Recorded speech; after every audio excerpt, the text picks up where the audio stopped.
বাংলাদেশের রাজনীতিতে ফ্যাসিস্ট আওয়ামী লীগ, তাদের সহযোগী দোসর সিপিবি এবং যারা সচরাচর নিজেদেরকে মুক্তিযুদ্ধের পক্ষের শক্তি বলে দাবি করে, যেমন ধরেন সুলতানা কামাল চক্রবর্তী, মতি মাহফুজ, রেহমান সোবান, জাফর ইকবাল, ধ্বজভঙ্গ বুড়া, জেরাই খান পান্না, ফজু পাগলা, বিরানি আলম, মুরগি কবির, তারপরে ব্যাংক ডাকাত মুনতাসির মামুন ইত্যাদি ইত্যাদি ইত্যাদি, এরকম আরও অনেক আছে।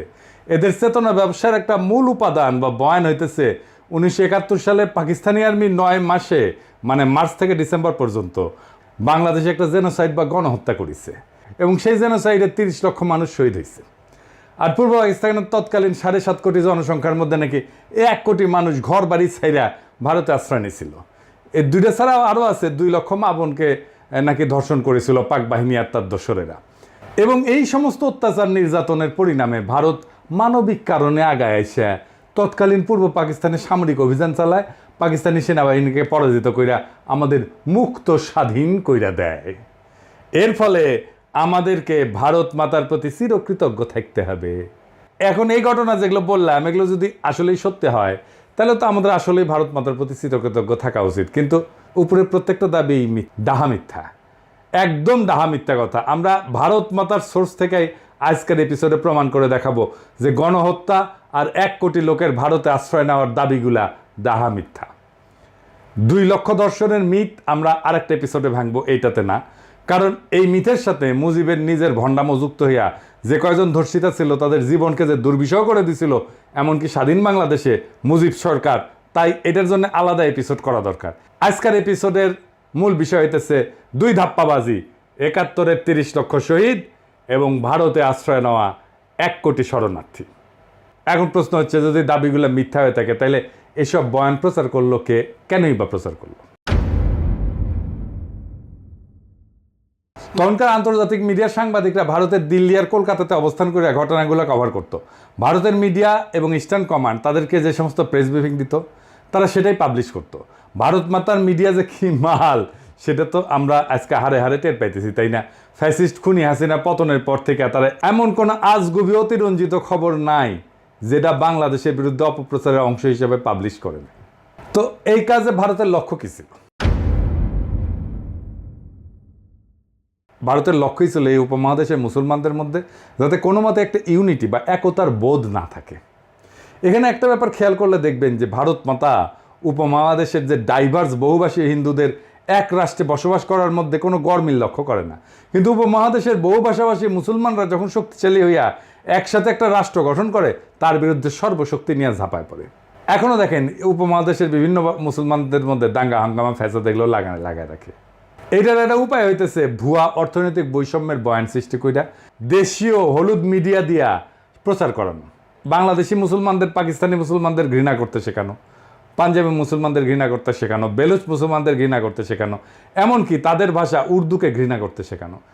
এখনও দেখবেন যে বিপদগ্রস্ত জাতি যারা একটা গণহত্যা থেকে পালায় বেঁচে বাংলাদেশে আশ্রয় নিছে, সেই রোহিঙ্গা জনগোষ্ঠী, রোহিঙ্গা মুসলমানদের বিরুদ্ধে ঘৃণা ছড়ানি, এটা চেতনাজীবীদের একটা অন্যতম প্রধান কাজ।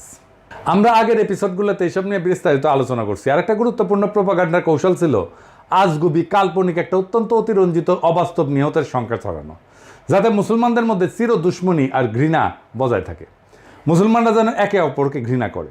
বাস্তবে ভারতের এই কৌশল কাজও করেছে। আপনারা লক্ষ্য করলে দেখবেন 1971-এর চেতনাজীবীদের মতো ইসলামোফোব, ইসলাম বিদ্বেষী খুব বিরল দুনিয়াতে।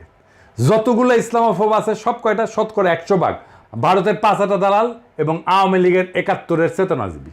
এরা সবসময় 30 লক্ষের জেনোসাইড, 1 কোটি শরণার্থী এইসব ব্যাপারে বয়ান টেনে না পরিবেশ ঘোলা করে সময় অসময়। আওয়ামী লীগের বাইসে থাকার অক্সিজেনে হইতেছে এই বয়ানগুলা। এই বয়ানগুলা দেশের মানুষের মন থেকে জয় বাংলা হয়ে গেলে আওয়ামী লীগও মানুষের মন থেকে কর্পূরের মতো উবে যাবে। আজকে এই 2টা বয়ানকে চিরতরে জয় বাংলা করে দেওয়া হবে ইনশাল্লাহ। প্রথমে আসি 1971-এর যুদ্ধের সময় ভারতে আশ্রয় নেওয়া শরণার্থীদের ব্যাপারে। দাবি করা হয় 1 কোটি মানুষ পাকিস্তানি বাহিনীর আক্রমণে ঘরবাড়ি ছেড়া ভারতের শরণার্থী শিবিরে আশ্রয় নিয়েছিল। তো আওয়ামী লীগের নেতারা কিন্তু শরণার্থী শিবিরে আশ্রয় নেয় নাই। তারা দেশ থেকে পালানোর সময় বিভিন্ন ব্যাংকের ভল্ট ভেঙে ডাকাতি করে কোটি কোটি টাকা নিয়ে ইন্ডিয়া গেছিল। সেসব টাকা দিয়ে কলকাতাতে বাড়ি ভাড়া করে থাকতো, ফ্ল্যাট ভাড়া করে, আর মদ খাইতো, আর সোনা খাইতে কাটকা পাইতো। তো তখন পূর্ব পাকিস্তানের জনসংখ্যা ছিল 7.5 কোটি। বাংলাদেশের গ্রামের সংখ্যা 68,000-এর মতো, আমরা এটা জানি। 7.5 কোটি মানুষের মধ্যে 1 কোটি মানুষ নিজের ঘর বাড়ি ছেড়ে রোহিঙ্গা ফিলিস্তিনিদের মতো অন্য দেশের রিফিউজি হিসেবে আশ্রয় নেয়, এটা তো একটা ভয়াবহ ঘটনা। ভারত মাতাও এই সংখ্যা আন্তর্জাতিক মিডিয়াতে সেই সময় তাদের গণমাধ্যম দিয়ে প্রচার করাইছে। তাদের গণমাধ্যম কি জিনিস সেটা তো বুঝেনি। তো এটা করার পিছনে ভারতের একটা স্বার্থ ছিল। ভারত এই ব্যাপারে আন্তর্জাতিকভাবে প্রচার করিয়া আমেরিকা, ইউরোপের অন্যান্য দেশ থেকে খাদ্য, ওষুধ, সাহায্য, এগুলো অন্যান্য প্রয়োজনীয় সামগ্রিক গ্র্যান্ট হিসেবে আনতো। এখন শরণার্থীর সংখ্যা, রিফিউজির সংখ্যা যত বেশি দেখাবে, ভারতের লাভ তত বেশি। কারণ একজনের বিপরীতে যদি তারা 100 জনের হিসাব দেখায়, খাবার, টাকা ইত্যাদি নেয়, তাহলে বাকি 99 জনের টাকা, খাবার নিজেরা পকেটস্থ করতে পারবে। এখন বলবেন একজনের বিপরীতে 100 জন দেখাচ্ছে, তার চেয়ে বেশি দেখাইছে, তার চেয়ে বেশি দেখাইছে, হিসাব আজকে দেখাই দেবো, আজকের ভিডিওতে দেখাই দেবো। বাস্তবে হয়েছেও তাই।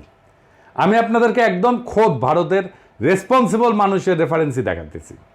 ভারতের এবং আওয়ামী লীগের অফিসিয়াল প্রোপাগান্ডার বিপরীতে আপনারা যদি আসল সংখ্যাটা শুনেন, তাহলে আপনারা চেয়ার থেকে পড়ে যাবেন এখনই। ভারতের সেনাবাহিনীর লেফটেন্যান্ট জেনারেল প্রেমনাথ হুন, লেফটেন্যান্ট জেনারেল, তার এক সাক্ষাৎকারে ভারতে আশ্রয় নেওয়া রিফিউজিদের আসল সংখ্যাটা বলছেন। জেনারেল হুন কিন্তু কোনো সুশীল বামপন্থী মানুষ না, উনি একজন কট্টর হিন্দুত্ববাদী, যিনি রিটায়ারমেন্টের পর শিবসেনাতে জয়েন করছিলেন, এখন এরপর বিজেপিতেও যোগ দিচ্ছেন। 1999 সালে ভারতের মিডিয়া রেডিফে ওনারা সাক্ষাৎকার নেয়। এডিটর সাহেব সাক্ষাৎকারটা পাশে দেখান, এই আপনারা সার্চ করে নিতে পারবেন। এই সাক্ষাৎকারে জেনারেল হুন 1971 সালে ভারতে আশ্রয় নেওয়া শরণার্থীদের আসল সংখ্যাটা প্রকাশ করছিলেন। সংখ্যাটা হইতেছে কত, শুনে পড়ে যায় না, চেয়ার থেকে, চেয়ারে সিট বেল্ট বেঁধে নেন, 90,000। 90,000, ঠিকই শুনেছেন, 90,000। কই 1 কোটি আর কই 90,000। বাংলাদেশে গ্রামের সংখ্যা 68,000। বাংলাদেশের অধিকাংশ জনগোষ্ঠী, মেজরিটি সংখ্যক গ্রামের কেউই ভারতে গিয়ে আশ্রয় নেয় নাই। গ্রামের সীমিত সংখ্যক ব্যক্তি ভারতে গিয়ে আশ্রয় নিয়েছিল। এখন কাঁঠালরানী পতনের পরই তো ফ্যাসিস্ট আওয়ামী লীগের দুর্বৃত্তরা বিপ্লবী জনতার ধাওয়া খাইয়া প্রায় লাখখানেক দুর্বৃত্ত ভারতে গিয়ে আশ্রয় নিছে। কলকাতাত আওয়ামী লীগ আবার অফিস খুলিছে। আরো অনেক দুর্বৃত্ত পলাইতে গিয়ে বিপ্লবী জনতার হাতে ধরা গেছে। কালামানিক তো পলাইতে গিয়ে সর্বস্ব হারায় মনের দুঃখে কলা পাতের উপরে শুয়েছিল। 1971 সালে এখনকার চেয়ে কম সংখ্যক মানুষ ভারতে গিয়ে আশ্রয় নিয়েছিল। ভারত মাতা এবং আওয়ামী লীগের প্রোপাগান্ডা কিভাবে 90,000 1 কোটিতে রূপান্তরিত হয় দেখছেন। কাহিনী এখানে শেষ না। তৎকালীন পূর্ব পাকিস্তানে ভারতীয় মদতে আওয়ামী লীগের বিদ্রোহের ফলে দেশে আইন শৃঙ্খলা ব্যাপক অবনতি ঘটে। এর সাথে অবাঙালি মুসলমান হত্যা, ক্যান্টনমেন্টে আক্রমণ, এমনকি পাকিস্তানি আর্মিদেরকে খুন করা, এর জবাবে কাউন্টার ইনসার্জেন্সি অপারেশন ইত্যাদি কারণে আওয়ামী লীগের দুর্বৃত্ত ছাড়াও বেশ কিছু নিরীহ মানুষ ভারতে আশ্রয় নিতে বাধ্য হয়। আমার পরিবারও ভারতে আশ্রয় নিয়েছিল। তৎকালীন পাকিস্তান সরকার একটা পলিসি ছিল না যে পূর্ব পাকিস্তানের মানুষকে রিফিউজি বানায় ভারতে পাঠায় দেওয়া। এটা আমরা কিভাবে জানি? কারণ পাকিস্তান সরকার ভারতে আশ্রয় নেওয়া রিফিউজিদের দেশে ফিরে আসার জন্য আহ্বান জানাইছিল। এমনকি শরণার্থীদের দেশে ফিরে আসলে তাদের রিসেপশন করার জন্য সীমান্তে অভ্যর্থনা কমিটির ব্যবস্থাও করছিল। কিন্তু ভারতে আশ্রয় নেওয়া শরণার্থীরা ভারতের ক্যাম্পে মানবেতর জীবনযাপন করার বদলে দেশে ফিরে না আসে, এই জন্য ইন্ডিয়া আর আওয়ামী লীগ শরণার্থীদের প্রত্যাবর্তনকে স্যাবোটাজ করে। শরণার্থীরা সবাই দেশে ফিরে আসলে তো ভারতের বাটপাড়ি মাঠে মারা যাবে। গভর্নর টিক্কা খান যেদিন সীমান্তে ফিরে আসা শরণার্থীদের রিসেপশন করার জন্য অভ্যর্থনা কমিটিতে যায়, তখন লীগের গুন্ডারা সেই রাস্তা দিয়ে শরণার্থীরা যে বাস আসবে সেই রাস্তার মধ্যে মাইন পুঁতে রাখে। এর ফলে প্রত্যাবর্তনরত শরণার্থীদের বাস মাইনের উপরে পড়া বিস্ফোরণে উইরা যায়, যাত্রী সমত সবাই মারা যায়। দেখেন, রেফারেন্স আছে। এই লেভেলের সাইকোপ্যাথেরা মায়ানমার রোহিঙ্গাদের বিতরণ করে তাদের ফেরত নিতে অস্বীকৃতি জানাচ্ছে। কোনোভাবেই তারা রোহিঙ্গাদের ফেরত নেবে না। ইসরায়েলিরা ফিলিস্তিনিদেরকে বিতরণ করে তাদের ফিরে আসার সমস্ত পথ বন্ধ করে দিছে। ইসরায়েল কোনোভাবেই ফিলিস্তিনিদের রাইট টু রিটার্ন এটা অ্যাকনোলেজই করে না।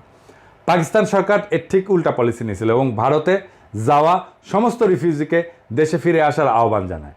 এমনকি সেপ্টেম্বর মাসে ইয়াহিয়া খান পূর্ব পাকিস্তানের সমস্ত বিদ্রোহীদের সাধারণ ক্ষমা ঘোষণা করে, যাতে তারা নির্ভয়ে দেশে ফিরে আসতে পারে। এইটা তো গেল ভারতের তথাকথিত 1 কোটি রিফিউজির কাহিনী।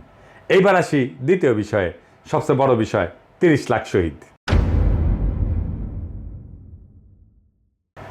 বিএনপি তাদের যে 31 দফা দিছে, সেখানে 22 নম্বর দফা এই ব্যাপারে তারা একটা প্রতিজ্ঞা করেছে। কি আছে সেখানে, আসেন দেখা যায়। অনেকগুলো দাবির মধ্যে এটা বলছে যে 71 সালে নিহত হওয়া মানুষের সংখ্যা এক্সটেন্সিভ সার্ভে করে বের করবে। তো এক্সটেন্সিভ সার্ভে কে করবে, কিভাবে করবে, সেটা পদ্ধতিগত স্বচ্ছতা কতটুকু থাকবে, এমস্ত ব্যাপারে একটু পরে আসতেছি। এর আগে 2015 সালের ডিসেম্বর মাসে বেগম খালেদা জিয়া এই ব্যাপারে একটা বক্তব্য দিয়েছিলেন। সেটা শুনে আওয়ামী লীগ আর সিপিবি বামদের মাথা খারাপ হয়ে গেছিল, চিল্লাপাল্লা শুরু করছিল। পারলে ওই দিনই খালেদা জিয়াকে জেলে নিয়ে যায়। খালেদা জিয়া বলছিলেন যে মুক্তিযুদ্ধে শহীদদের সংখ্যা নিয়ে বিতর্ক আছে, দেখেন এবং এডিটর সাহেব কথাটা শুনায় দেন। আজকে বলা হয় যে 1 লক্ষ লোক শহীদ হয়েছে, এইটা নিয়েও অনেক বিতর্ক আছে যে আসলে কত শহীদ হয়েছে মুক্তিযুদ্ধের সময়, এটা নিয়েও বিতর্ক আছে, নানা বই হিসাব আছে। এখনো অনেকেই বলে, এমনকি যারা আওয়ামী লীগ বিরোধী তারাও বলে যে 71 সালে মুক্তিযুদ্ধ শেষে সোহরাওয়ার্দীর বডিগার্ড যখন 10ই জানুয়ারি 9 মাস পশ্চিম পাকিস্তান থেকে বাংলাদেশে ফিরে আসে, তখন সে এক বিদেশি সাংবাদিককে নিহতের সংখ্যা 3 লাখ বলতে গিয়ে ইংরেজিতে ভুলে 3 মিলিয়ন বলে। এরপর একবার বলে ফেলার পর সেটা বারবার রিপিট করতে করতে আন্তর্জাতিক মিডিয়াও আনক্রিটিক্যালি কোনো যাচাই বাছাই ছাড়াই সেই সংখ্যা বিভিন্ন জায়গায় কপি পেস্ট করে প্রিন্ট করে প্রচার করতে থাকে। এখন এইটা সাংবাদিকতা পেশার একটা কমন বৈশিষ্ট্য যে সাংবাদিকরা এক জায়গায় পাবলিশ হওয়া রিপোর্ট কপি পেস্ট করে নিজেদের মধ্যে পাবলিশ করতে থাকে। আসল ইনভেস্টিগেটিভ সাংবাদিকরা ব্লাইন্ডলি কোনো রিপোর্ট কপি পেস্টের এই অভ্যাস ফলো করে না, সেই ব্যাপারে তদন্ত করে দেখে। এটা খালি বাংলাদেশে না, আমেরিকা সহ পাশ্চাত্যের মিডিয়াতেও হয়। ইনভেস্টিগেটিভ জার্নালিজমের আইকন ওয়াগারের পথ বালক না, ওয়াগারের পথ বালক না, এগুলো আইকন, মেলা আইকন আছে। সেমর হার্স নামে একজন বিখ্যাত ইনভেস্টিগেটিভ জার্নালিজমের আইকন আছে, এ ব্যাপারে অনেক লিখছেন এবং তার গ্রাউন্ড ব্রেকিং সব ইনভেস্টিগেশন রিপোর্ট যেগুলো সবগুলো মেজর নিউজ মিডিয়ায় আলসেমি করে কপি পেস্ট করে অসংখ্য বয়ানকে তথ্য প্রমাণ সহ রিপিউট করছে। এখন যারা বলে সোহরাওয়ার্দীর বডিগার্ড 3 লাখ বলতে গিয়ে 30 লাখ বলছে, তারা ওই 3 লাখ সংখ্যাটাই বা কোন সার্ভের ভিত্তিতে পাইছে? যদি এটা জিজ্ঞেস করেন এই ব্যাপারে কোনো জবাব পাবেন না। ঘুরে ফিরে কিছু পেপারে কপি পেস্ট করে কিছু আর্টিকেল বড় জোর দেখাবে, যেসব আর্টিকেলে কোথাও কোনো ধরনের ফিল্ড সার্ভের কোনো রেফারেন্স থাকে না। এখন এটা মানলাম যে সোহরাওয়ার্দীর বডিগার্ড মূর্খতা ছিল, তো কয়েকবার ফেল করে ক্লাস 10 পাস করছে, ম্যাট্রিক পরীক্ষায় নকল করে পাস করতো আর অন্যদেরকেও নকল করতে উৎসাহ দিত। সে লাখকে ইংরেজিতে মিলিয়ন বলছে। এখন প্রশ্ন হচ্ছে 3 লাখ সংখ্যাটাও তো 30 লাখের মতোই ভিত্তিহীন, বায়ুরই একটা সংখ্যা। যারা এই সংখ্যা প্রচার করে তারাও তো আজগুবি একটা সংখ্যা প্রচার করে। এবার আসেন আসল সংখ্যা কত ছিল সেটা বের করা যাক।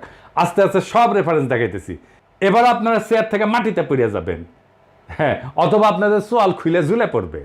আসেন দেখি সেটা। প্রথমত 3 লাখ সংখ্যা নিয়ে একটা রেফারেন্স দেখাই। 71 সাল নিয়ে সবচেয়ে বেশি স্কলারলি বই হইতেছে লিসন আর রোজের।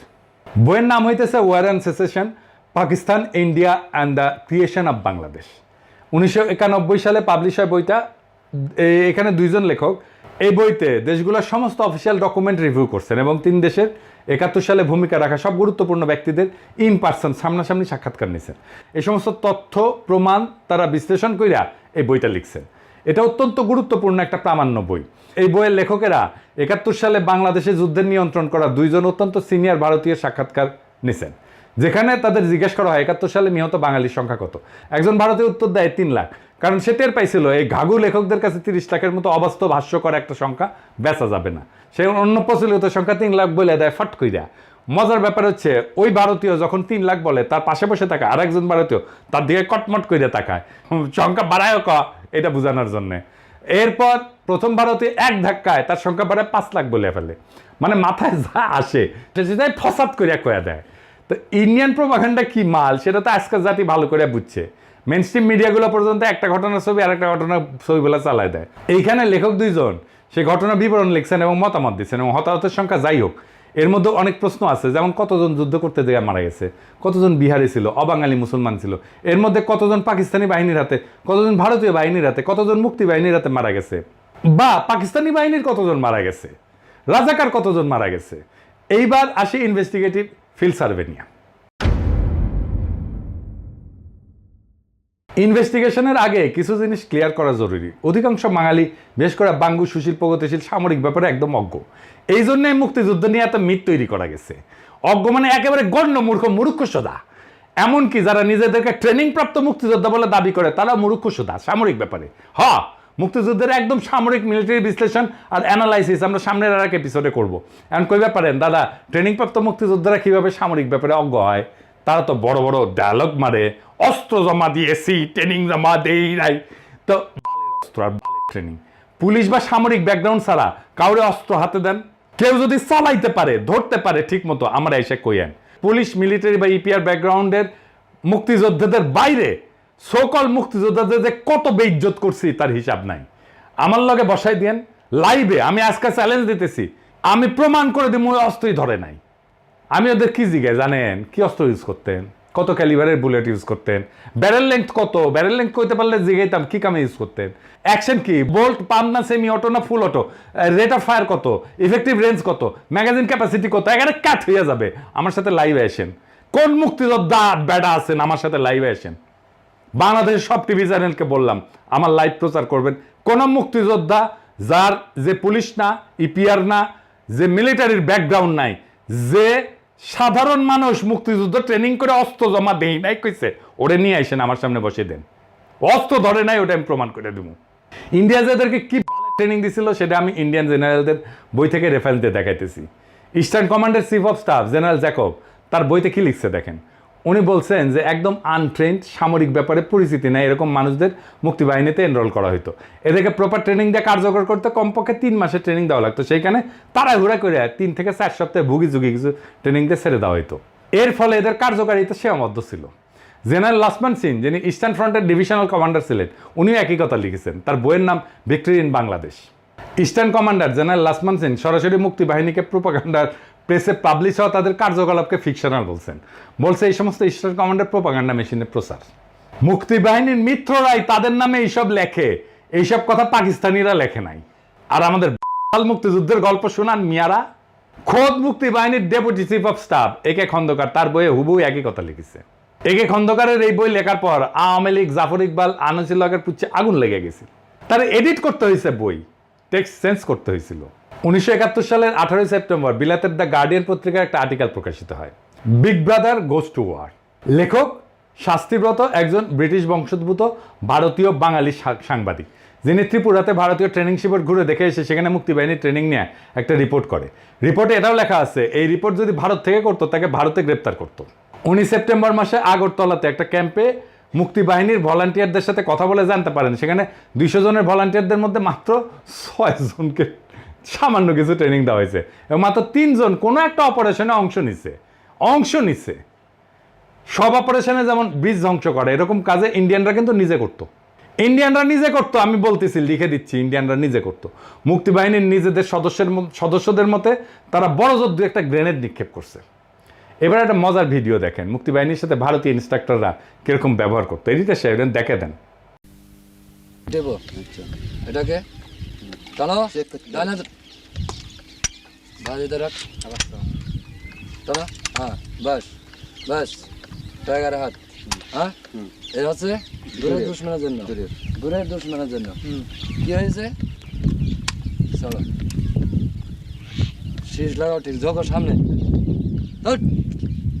জানে শত্রু, পিছনে শত্রু, জানে শত্রু, পিছনে শত্রু, বাঁ শত্রু, পিছনে শত্রু, জানে শত্রু, পিছনে শত্রু। এই হচ্ছে জাফর ইকবাল, হুমায়ুন আহমেদ, আনিসুল হকের তৈরি করা মিথিক্যাল মুক্তিবাহিনীর আসল হাল। আর এটা নিয়ে ফজু পাগলা ধ্বজভঙ্গ বুড়া জেরে খান পান্না এসব শোনা গেছে মুক্তিযোদ্ধার মতো লাফালাফি। তা বাঙ্গু প্রগতিশীল যেহেতু সামরিক ব্যাপারে একদম লেজে গোবরে, এরা যেসব বয়ান বানায় সেগুলা কোনো reputable serious military scholar study করলে পাংচার করে দিতে পারবে এক মুহূর্তে। এবার আসেন আর একটা গুরুত্বপূর্ণ বিষয় নিয়ে আলাপ করি। 71 সালে যুদ্ধে ইস্টার্ন ফ্রন্টে পাকিস্তান আর্মির অর্ডার অফ ব্যাটেল কি ছিল? তাহলে কইবেন দাদা অর্ডার অফ ব্যাটেল কি? আমি এটা নিয়ে একটা সিরিয়াস বড় এপিসোড করেছি, আসিবে পরে, সেটা বুঝবেন মুক্তিযুদ্ধের অর্ডার অফ ব্যাটেল নিয়ে। আজকে সংক্ষেপে একটু আলাপ করি। অর্ডার অফ ব্যাটেল হইতেছে একটা যুদ্ধের দুই পক্ষের মধ্যে কার কয়টা ইউনিট অংশ নিয়েছে, কোন ইউনিট কীরকম সেটার একটা লিস্টই, তালিকা আর কি। যেমন দ্বিতীয় বিশ্বযুদ্ধে 1941 সালে জার্মানি যখন সোভিয়েত ইউনিয়নে হামলা করে সেটার নাম দিয়েছিল অপারেশন বারবারোসা। সেই অপারেশন বারবারোসা ছিল ব্যাপক একটা অভিযান, মিলিটারি ইতিহাসের সবচেয়ে বড় অভিযানগুলোর মধ্যে একটা। সেইখানে জার্মান পক্ষে 141টা ডিভিশন অংশ নেয়। মাথায় রাখবেন 141টা ডিভিশন, 141টা ডিভিশন অংশ নেয়।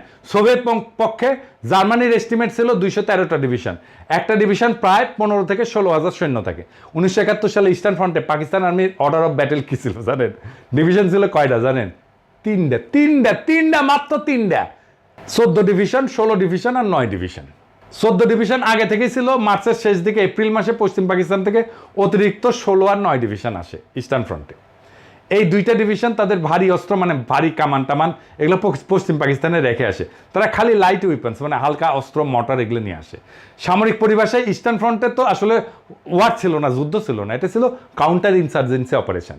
ভারত মাতা 1984 সালে পাঞ্জাবে যে অপারেশন ব্লুস্টার করছে না, ওই যে শিখ মন্দির দখল করার সময়, এটাও কাউন্টার ইনসার্জেন্সি অপারেশন ছিল। সেখানে খালি এক অমৃতসরে স্বর্ণ মন্দিরে হামলা করতে ভারতীয় সেনাবাহিনী 3টা ডিভিশন ব্যবহার করছিল। 60-এর দশকের শেষ আর 70 দশকে অ্যান্টি নকশাল অপারেশনে ভারতীয় আর্মির পুরা ইস্টার্ন কমান্ড, যেটা আসলে পাকিস্তানের সাথে যুদ্ধ করছে, সেটাকে ইউজ করেছিল। সেটাও একটা কাউন্টার ইনসার্জেন্সি অপারেশন ছিল। এছাড়া ইরাক আর আফগানিস্তান যুদ্ধের প্রথম পর্যায়ে শেষ হওয়ার পরে আমেরিকান বাহিনী কাউন্টার ইনসার্জেন্সি অপারেশনই করছিল ওইখানে। ভিয়েতনাম যুদ্ধ আমেরিকা মূলত কাউন্টার ইনসার্জেন্সি অপারেশন করছে। এখন দ্বিতীয় বিশ্বযুদ্ধের সময় জার্মানি যে ইহুদিদের বিরুদ্ধে হলোকাস্ট করেছিল না, সেখানে 1941 থেকে 1945 এই 5 বছরে 60 লাখ ইহুদি মারা যায়। আমরা আগেই দেখেছি যে জার্মানরা খালি ইস্টার্ন ফ্রন্টেই 141টা ডিভিশন ডেপ্লয় করছিল অপারেশন বারবারাসেতে। ইউরোপের অন্য দেশগুলোতে জার্মানির আরও 60টা ডিভিশনের মতো সৈন্য ছিল। জার্মানরা সমগ্র ইউরোপ থেকে ইন্ডাস্ট্রিয়াল স্কেলে ইহুদিদের রেজিস্টার করে ট্রেনে করে নিয়ে এসে কনসেন্ট্রেশন ক্যাম্পে জড়ো কইরা সেখান থেকে বিশাল বিশাল গ্যাস চেম্বারে ঢুকায় ব্যাস আকারে ইহুদিদের মেয়েরা বিশাল ইন্ডাস্ট্রিয়াল ফার্নেসে তাদের মৃতদেহ পুড়ায় ফেলতো। জার্মানরা জাতি হিসেবে হাইলি এফিসিয়েন্ট জাতি। জার্মানি তখন প্রথম বিশ্বের একটা ইন্ডাস্ট্রিয়াল দেশ ছিল, যাদের লজিস্টিক্যাল ক্যাপাবিলিটি ট্রিমেন্ডাস ছিল।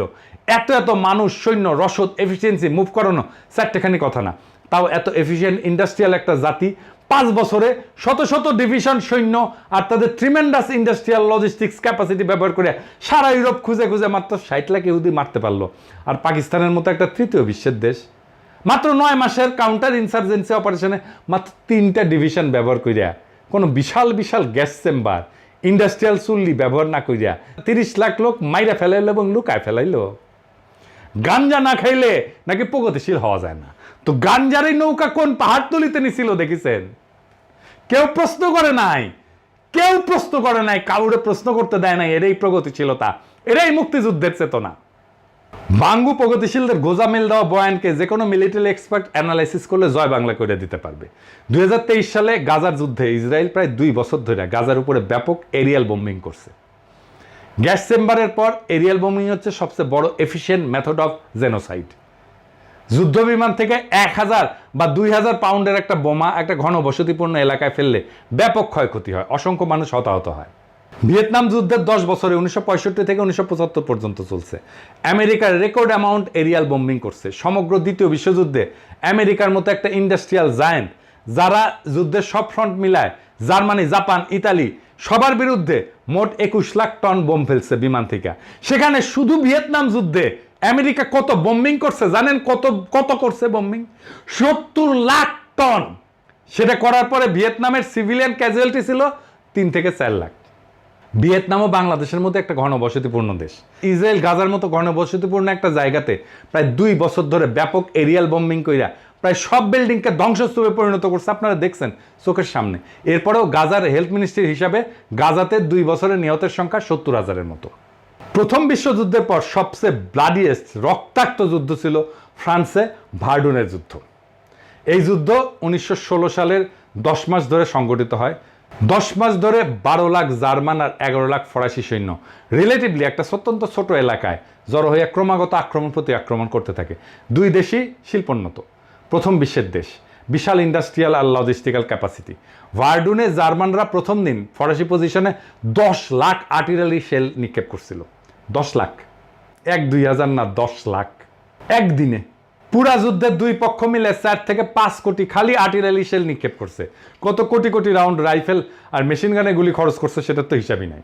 ভার্ডুনের যুদ্ধে জার্মান সৈন্যর ক্যাজুয়ালিটি বা নিহত হয়েছে 1.5 লাখ, ফরাসি হতাহতের সংখ্যা 1.5 লাখের মতো। সেখানে পাকিস্তান পুরা 9 মাসের কাউন্টার ইনসার্জেন্সি অপারেশনে কোথাও কোনো ধরনের এরিয়াল বোম্বিং না কইরা 30 লাখ বা 3 লাখ মাইরা ফেললো। এই কোদা দড়ি ফেলাও বাইরে উঠে যায়। ওই মূর্খ সোদা বাঙ্গু প্রগতিশীলদের এই সমস্ত বয়ান শুনলে আসমানে উঠে যেতে ইচ্ছা করে। এবার আসি, তাহলে কি 71 সালের নিহতের সংখ্যা নিয়ে কোনো ইনভেস্টিগেটিভ জার্নালিজমের রিপোর্টই নাই? সৌভাগ্যক্রমে আছে, এবং সেই রিপোর্ট একদম রেফারেন্স ডিভাস্টেটিং একটা রিপোর্ট রে ভাই। হ্যাঁ, উইলিয়াম ড্রামন্ড যিনি একজন বিখ্যাত আমেরিকান সাংবাদিক। এই ড্রামন্ড সাহেব এখনও বেঁচে আছেন, যে কেউ তার থেকে এটা ভেরিফাই করতে পারবেন। উনি ইউনিভার্সিটি অফ ক্যালিফোর্নিয়া বার্কলের প্রফেসর বর্তমানে। পেশাগত জীবনে লস অ্যাঞ্জেলস টাইমসের সাথে ছিলেন ডেমোক্রেট। প্রেসিডেন্ট জিমি কার্টারের সময় উনি অ্যাসোসিয়েট প্রেসের সেক্রেটারি ছিলেন। অত্যন্ত সম্মানিত রেসপেক্টেড একাডেমিশিয়ান এবং জার্নালিস্ট। 1972 সালের 6 জুন বিলাতের গার্ডিয়ান পত্রিকা ঢাকা থেকে পাঠানো ওনার সেই রিপোর্টটা ছাপে। রিপোর্টের নাম ছিল দ্য মিসিং মিলিয়ন্স। ড্রামন্ড যুদ্ধের পর বাংলাদেশের গ্রাম পর্যায়ে অসংখ্যবার ভ্রমণ কইরা গ্রামের মানুষজনের সাথে এই ব্যাপারে কথা বলেন। এছাড়া সরকারি বিভিন্ন মানুষের সাথেও ব্যক্তিগতভাবে কথা বলেন। উনি লিখছেন ইংরেজিতে, মাই judgement based on numerous trips around Bangladesh and extensive discussion with many people at the village level as well as in the government is that 3 million death figure is an exaggeration so gross as to be absurd. তার মানে উনি বলতেছেন যে আমি বিভিন্ন সরকারি লোক এবং গ্রামের লোকদের সাথে আলাপ সালাপ কইরা যেটা বুঝতে পারছি যে এই 30 লক্ষ নিহতের সংখ্যা এত বেশি বাড়ায় বলা যেটা এটা অসম্ভব এবং ভুয়া একটা সংখ্যা। এরপরে উনি মুজিবের নিহতের সংখ্যা নিয়ে একটা সার্ভের কথা প্রকাশ করেন। মুজিব 72 সালে দেশে এসে 30 লাখ নিহত বলার পর একটা সরকারি উদ্যোগ নিয়েছিলেন নিহতদের আসল সংখ্যা বের করার। স্বরাষ্ট্র মন্ত্রণালয়ের অধীনে দেশের তৎকালীন পুলিশের ইন্সপেক্টর জেনারেলকে দায়িত্ব দেওয়া হয় যে প্রত্যেক থানায় পুলিশের মাধ্যমে একটা রিপোর্ট পাঠাইতে। ওই থানায় 9 মাসে পাকিস্তান আর্মির হাতে নিহত মানুষের সংখ্যা কত এবং সেগুলো যোগ করে কত আসে। মুজিব সেই রিপোর্ট আসলে সংখ্যা দেখে স্বাভাবিকভাবেই সেটাকে ধামাচাপা দেয়। বিল ড্রামন্ড একদম সরকারের ভেতরের থেকে সেই রিপোর্ট দেখে সেটা সংখ্যা প্রকাশ করে। সংখ্যাটা কত? কত সংখ্যাটা? আসল সংখ্যা শুনলে ভিমরি খাইবেন না, চেয়ার থেকে পড়ে যাবেন এক্ষুনি। কত?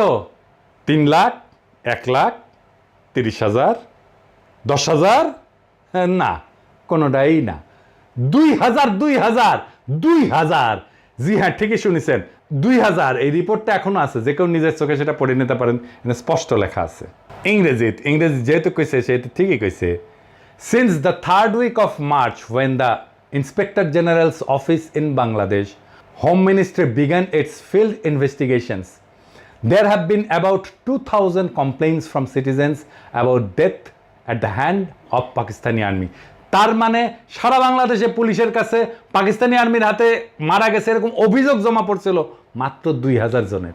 ড্রামন্ড এখনো বেঁচে আছেন, তার থেকে ওটা কনফার্ম করতে পারবেন।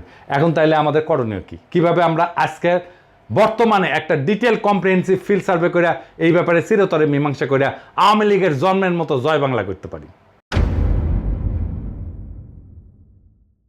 প্রথমে আমাদের বের করতে হবে দেশের 68,000 গ্রামে জনপদের মধ্যে কোথায় কোথায় পাকিস্তানি আর্মির বেস ক্যাম্প ছিল। এটার সংখ্যা খুব বেশি হওয়া কথা না। পাকিস্তানি মাত্র 3টা ডিভিশন সৈন্য দেশে কাউন্টার ইনসার্জেন্সি অপারেশনে ছিল।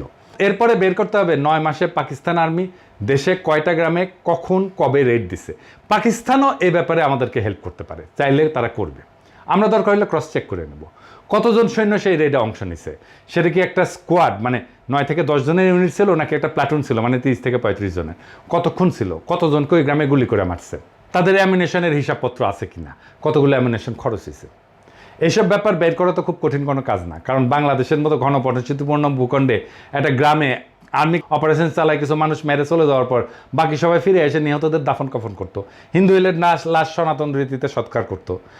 আই উইটনেস এবং সার্ভাইভারদের কাছ থেকে একদম পিন পয়েন্ট নিহতের সংখ্যা নিয়ে 9 মাসে সবগুলো এলাকার নামের পাশে নিহতের সংখ্যা লিখে যোগ করে মোট সংখ্যা বের করা খুব কঠিন কিছু কাজ কি না, করো না। কিন্তু এটা করবে না কেন? কারণ এই যে ফাপড় নেওয়া এটা তো ফাঁস হয়ে যাবে, মিছা কথা ফাঁস হয়ে যাবে। এই কাজ এখনও করা সম্ভব, কারণ 71 সালে জীবিত প্রাপ্তবয়স্ক বহু মানুষ এখনও জীবিত আছে। এরকম রেড প্রত্যেক গ্রামে তো হয় নাই। দেশে 68,000 গ্রামের মধ্যে অতি অল্প সংখ্যক গ্রামেই হয়েছে। তার উপরে এক গ্রামে বড় জোর একবার কি 2বার এরকম রেড হয়েছে। পুরো ব্যাপারটায় একটা ক্রোনোলজিক্যাল রিকনস্ট্রাকশন করতে হবে। ক্রোনোলজিক্যাল রিকনস্ট্রাকশন মানে দিন, সময়, সপ্তাহ অনুযায়ী পুরো 9 মাসের ঘটনাকে রিকনস্ট্রাক্ট করা এইভাবে সম্ভব। এটা করা হইলে কমন সেন্সার ইনভেস্টিগেটিভ সব রিপোর্ট অনুসারে পাকিস্তান আর্মির কাউন্টার ইনসার্জেন্সির আসলে নিহতের সংখ্যা কয়েক হাজারে নেমে আসবে, আমি শিওর। এরপর সেই তদন্ত খালি বাঙালি না, ভারতীয় আওয়ামী সন্ত্রাসীরাতে যত অবাঙালি মুসলমান মারা গেছে তার পুঙ্খানুপুঙ্খ তদন্ত করে সেটাও বের করতে হবে। দুটো সংখ্যাই কম্পেয়ার করে ঠিক করা হবে কে আগে কার কাছে মাপ চাইবে। এই তদন্ত শেষ হওয়ার আগে কেউ কারো কাছে ক্ষমা চাওয়ার প্রশ্নই ওঠে না। পররাষ্ট্র সচিব জসিম খুব লাফাইছিল পাকিস্তানে ক্ষমা চাওয়া নিয়ে। আবার পাকিস্তানের টিম আসতেছে, এবার ক্ষমা চাওয়া তাহলে এই আলাপ যে তুলবে না তার পাশার ফালস আমরা সব উঠায় ফেলা হবে যদি বেশি ফালাফালি করে, বাটাম একেবারে খুলে ফেলাম এবার যদি কেউ এই আলাপটা তোলে। একবার যদি মুক্তিযুদ্ধের চেতনার কুর করে নিয়ে ওঠে তাদের, বিএনপি যেহেতু তাদের 31 দফার মধ্যে এই পয়েন্ট ইনক্লুড করছে, আল্লাহ চায় তো ভবিষ্যতে যদি তারা নির্বাচনে জিতে ক্ষমতায় আসে, চান্স যদিও কম, যাই হোক, হ্যাঁ, তাহলে এইটা বাস্তবায়ন করুক। তারা কিভাবে বাস্তবায়ন করবে? যদি কোনো আমলা বা সচিবকে দিয়ে এটা কমিটি বানায়, দায় সারা অস্বচ্ছ তদন্ত চালে রিপোর্ট দেয়, সেটা অবশ্যই আমরা প্রত্যাখ্যান করব। এখন বিএনপিতেও তো চেতনাজীবীতে ভৈরা শেষ, তার মধ্যে সব চেতনার দালালরা ঢুকে বসে আছে। যদি কোনো সুশীল বিএনপি বুদ্ধিজীবী চেতনাজীবী ধরিয়ে না কমিটি বানানো হয়, সেটাও আমরা প্রত্যাখ্যান করব। এই ব্যাপারে সবচেয়ে বেশি গুরুত্বপূর্ণ যেটা, সেটা হচ্ছে ফিল্ড ইনভেস্টিগেশনের স্বচ্ছতা। বাংলাদেশের আমলা, বিশ্ববিদ্যালয়, শিক্ষক, এইসবের যা হজবরল অবস্থা, তাদের দিয়ে এই ম্যাগনিটিউডের কোনো কাজ স্বচ্ছভাবে দ্রুত এফিসিয়েন্টলি করার প্রশ্নই ওঠে না। ওই এফিসিয়েন্সি বাংলাদেশের নাই এখন। এটার জন্য একমাত্র সমাধান হচ্ছে একটা ওয়েল রেসপেক্টেড আন্তর্জাতিক কমিশনকে বাংলাদেশে ডেকে আনা, তাদের দিয়ে ফিল্ড সার্ভে করা, ইনভেস্টিগেশন করানো। কারা থাকবে সেই কমিশনে? সেখানে সামরিক যুদ্ধ, মিলিটারি অপারেশনের ব্যাপারে অভিজ্ঞ, একটা অপারেশন ডিটেলস বর্ণনা শুনে সেখানে কীরকম ক্যাজুয়ালিটি হয়, সার্ভাইভার আই উইটনেসদের সাথে কথা বইলা আসল ঘটনা রিকনস্ট্রাক্ট করতে পারে এরকম লোক। এই সমস্ত ব্যাপারে যারা এক্সপার্ট, তারাই সেই কমিশনে থাকবে। এখন প্রশ্ন করতে পারেন কে কে এই সমস্ত ব্যাপারে এক্সপার্ট? পৃথিবীর টপ স্কলারদের নাম দিতেছি যাদের দিয়া এই কমিশন গঠন করতে হবে, আমি নাম দিয়ে দিতেছি আজকেই। Professor Geoffrey Wawro, university of North টেক্সাসের সামরিক ইতিহাসের অধ্যাপক এবং ইউএনটি মিলিটারি হিস্ট্রি সেন্টারের পরিচালক। Professor John Mearsheimer, university of Chicago আর ওয়ার্ল্ডের Harrison distinguished service professor. Professor Benny Morris, Ben Gurion university নেগেভের মধ্যপ্রাচ্য স্টাডিজ বিভাগের ইতিহাসের অধ্যাপক। প্রফেসর উইলিয়াম ড্রামন্ড, যার কথা আগে বলছি, UC Berkeley graduate school of জার্নালিজমের সাংবাদিকতার অধ্যাপক। Professor Christopher Andrew, university of কেমব্রিজের আধুনিক এবং সমসাময়িক ইতিহাসের এমিরেটাস অধ্যাপক। প্রফেসর টম নিকলস, অবসরপ্রাপ্ত স্ট্র্যাটেজি অধ্যাপক, ইউএস নেভাল ওয়ার কলেজ। এরা প্রত্যেকেই তাদের ফিল্ডের টপ স্কলারদের মধ্যে একজন। প্রত্যেকের একাডেমিক আর রিসার্চ ইন্টিগ্রিটি আনকোয়েশ্চেনেবল। এরা যৌথভাবে কোনো তদন্তের ওপিনিয়ন দিলে সেটা সমস্ত আন্তর্জাতিক গণমাধ্যম, যেমন ধরেন নিউ ইয়র্ক টাইমস বলেন, গার্ডিয়ান বলেন, ওয়াল স্ট্রিট জার্নাল বলেন, ওয়াশিংটন পোস্ট বলেন, দ্য টেলিগ্রাফ বলেন, লোমন্দ বলেন, সবাই সেটা বড় করে হেডলাইন নিয়ে ছাপবে এবং পজিটিভ রিভিউ দিবে। এদের ফিল্ডে করা কাজকে আন্তর্জাতিক মহলে ভারত আওয়ামী মার্কা ছাপটি বাদে আর কেউ প্রশ্নই তুলবে না। এইভাবে যদি একটা স্বচ্ছ ট্রান্সপারেন্ট আন্তর্জাতিক স্কলারদের নিয়ে গঠিত কমিশন দেওয়া তদন্ত করানো হয়, সেটা ভারতীয় আওয়ামী বয়ানের ধুতির কাঁচা টাইনা খুলে দেবে। ভারত আওয়ামী লীগ বয়ান যেটা সৃষ্টি করা হয়েছিল উপমহাদেশের মুসলমানদের মধ্যে যাতে আজীবন শত্রুতা তিক্ততা বজায় থাকে, যাতে তারা কখনো একতাবদ্ধ হইয়া এই অঞ্চলের ভারতীয় আগ্রাসন মোকাবেলা করতে না পারে, সেটা চিরতরে জয় বাংলা হইয়া যাবে। ভারত মাতা আওয়ামী লীগ আর তাদের বয়ান নতুন বাংলাদেশের ইতিহাসে আস্থা করে নিক্ষেপিত হবে। নতুন বাংলাদেশকে এই সত্যভিত্তিক ইতিহাসেই শক্তি দেবে, যেখানে মিথ্যার স্থান হবে না, আর সত্যের উপরে জনগণের আস্থা হবে আগ্রাসন প্রতিরোধের সবচেয়ে বড় অস্ত্র। ইনশাআল্লাহ জয় হবে সত্যের, আর ইতিহাস লেখা হবে। এই প্রজন্ম মিথ্যার শিকল ভেঙে সত্যকে মুক্ত করছিল, আবার সেই সত্যকে সে মুক্ত করবে। ইনকিলাব জিন্দাবাদ।